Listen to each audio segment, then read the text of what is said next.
Olá, sejam muito bem-vindos a mais um Pode Comercializar, seu guia para uma comercialização inteligente. Hoje nós estamos aqui com a Deise e com a Mari, eu sou o Gabriel, e já vamos começar a pergunta para a Deise, que hoje é consórcio. Deise, fala um pouquinho para a gente sobre a documentação que é necessária para iniciar uma contemplação de consórcio. Boa pergunta, Gabi. Então, é importante que o cadastro do associado esteja atualizado lá na administradora. Então, é bom que esteja lá com o e-mail, o telefone certinho, para que a administradora, logo após a contemplação, já possa fazer esse contato inicial com o consorciado e passar ali a informação de que ele foi contemplado e as orientações iniciais. Porventura, se esse cadastro não estiver atualizado, ele não receba essa informação da contemplação, nós fazemos o trabalho de todo mês, 2 vezes no mês, após cada assembleia, enviar para os PAs por meio de ticket a informação de que aquele associado foi contemplado na tal carta de consórcio e também passar as orientações iniciais do que precisa para iniciar essa contemplação. Então, se for por sorteio, vai ser avisado, se for por lance, vai ser enviado ali o boleto para o pagamento, do lance. E, basicamente, o cadastro dele no CAPS vai precisar estar 100% atualizado, com renda, bens, CRL gerado, redondinho, porque é a partir dali que a administradora vai fazer a análise de capacidade de pagamento desse consorciado. Então, é bem importante que esteja tudo certinho. E depois, cada segmento é necessário uma documentação. Então, no segmento de serviços e outros bens, é importante enviar ou o orçamento daquele bem ou daquele serviço, ou até mesmo a nota fiscal. Nos casos de automóvel, é importante enviar ou o orçamento, quando é um veículo 0 km, ou a nota fiscal, ou o documento do veículo CRLV, de preferência em PDF, que a partir dali a administradora faz a análise desse veículo. Nos casos de imóvel, a documentação é um pouco mais extensa porque exige uma análise mais detalhada. Aprofundada, né? Isso. Então, o checklist ele vai ficar lá no portal de arquivos e formulários do Telecope, e lá está separadinho. Você vai adquirir um imóvel de uma empresa ou de uma pessoa física, se é um imóvel em terreno rural, urbano, se é a compra de uma casa ou se é um terreno só para construir, vai estar tudo detalhado lá. Então, vocês podem consultar lá quando precisar e, é claro, a gente está à disposição também. Perfeito, então. Mari, então fala um pouquinho para a gente sobre os tipos de lance. Então, nós temos basicamente 3 formas de lance, que seria o lance livre com recurso próprio, onde a pessoa ela precisa ter o valor para pagar o boleto em caso de contemplação. O lance embutido, onde ela pode utilizar até 25% do valor da carta. Então, ela estaria basicamente emprestando esse lance, esse valor da carta. E o lance do FGTS. O lance do FGTS ele é possível somente em cartas de imóveis, que é de acordo com as regras do próprio FGTS. Pode utilizar para moradia. Os lances eles podem ser ofertados individuais ou em conjunto. Então, por exemplo, eu posso dar um lance livre com recurso próprio e um lance embutido.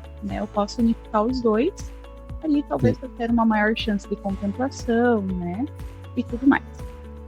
Só lembrando que tem alguns grupos de outros bens e serviços, que a partir de 2023 eles não permitem dar o lance embutido. O lance apenas com recurso próprio. Então é sempre bom se atentar nessa questão. Já que a gente está falando sobre lance, você consegue falar para a gente uma situação o que acontece com a carta depois do pagamento do lance? Então, após a contemplação, após a compensação dos valores ali do lance, a pessoa já pode iniciar o processo pós-contemplação. Então, como a Deise explicou, tem que estar lá com o cadastro tudo atualizado, a pessoa já vai apresentar a documentação do bem e do serviço, então a gente já pode iniciar esse processo de pós-contemplação. E se a pessoa, às vezes, porventura não quiser, não tiver um bem, não tiver um serviço em vista, ela pode utilizar ali depois, no momento que ela achar necessário esse crédito. Perfeito, então. Deise, então você fala um pouquinho para a gente sobre a taxa de administração? A taxa de administração ela é o valor cobrado pela administradora para poder gerir os recursos daquele grupo. Então, através desse valor cobrado, eles fazem o gerenciamento dos grupos, eles pagam os valores com assembleia, com sorteio, até a própria geração de boletos, enfim, para o pagamento. Tudo que envolve ali, os custos da carta são pagos através da taxa da administração. Dentro dos nossos segmentos hoje, a gente tem taxa de administração que vai da tabela A até a tabela E. Então, nessas tabelas, cada uma tem um valor de taxa de administração. Sim. E uma tabela de uma taxa de administração de 9%, por exemplo, esse valor ele é diluído entre todas as parcelas do grupo. Então, ele fica coisa muito pequena ali por mês, né? Diferente do empréstimo, o consórcio ele não tem juros. Então, o que é cobrado pela administradora é essa taxa de administração que é diluída entre todas as parcelas.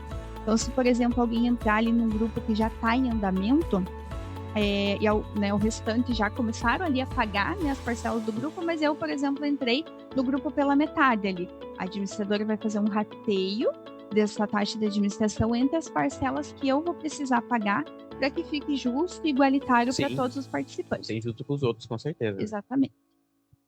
Mari, é possível adquirir um bem de familiares, sócios da empresa? Tem algum exemplo para gente? Sim, é possível. Atualmente a gente teve uma mudança nessa regra.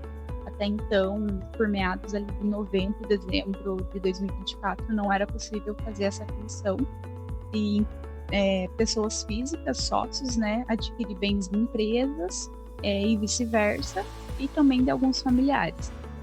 Agora, com essa nova regra, é possível fazer essa aquisição, desde que não seja uma empresa MEI, e dependendo também do regime de casamento entre cônjuges, né? Então, eu, pessoa física, né, eu tenho uma carta lá no meu nome, eu posso adquirir um bem da minha empresa, né? E vice-versa. Tanto a empresa pode adquirir uma carta da minha pessoa física. Agora é possível, né? Com essa nova regra. De familiares, pais, mães, irmãos, cônjuges também é possível, só a única regrinha ali dos cônjuges tem que sempre se atentar ao regime de casamento. Dependendo do regime, daí não é possível. E também as empresas MEI, daí eles não permitem a aquisição de bens entre sócios de empresa. É bem recente, né? Você falou que é de dezembro, né? Isso, essa alteração ocorreu no finalzinho ali do ano de 2024. E, Daisy, no segmento de serviços, a administração aceita o pagamento por RPA? Então, a gente foi atrás dessa informação, e o RPA, ele é uma sigla em inglês que, traduzindo, ele fica como se fosse um documento que formaliza o pagamento de um serviço para um autônomo.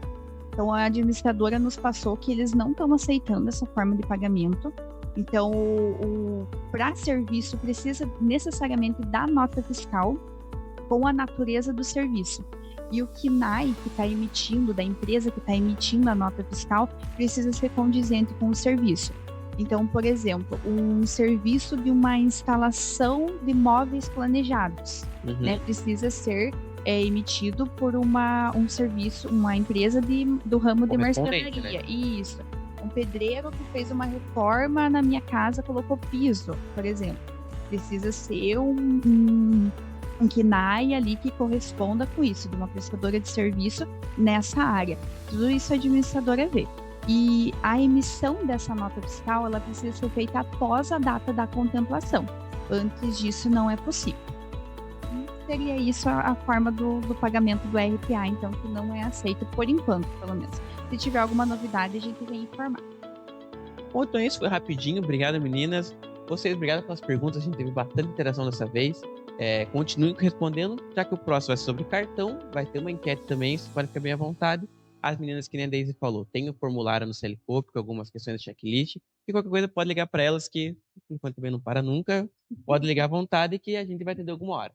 Beleza? Muito obrigado novamente, meninas. Obrigada. E até o próximo. Tchau.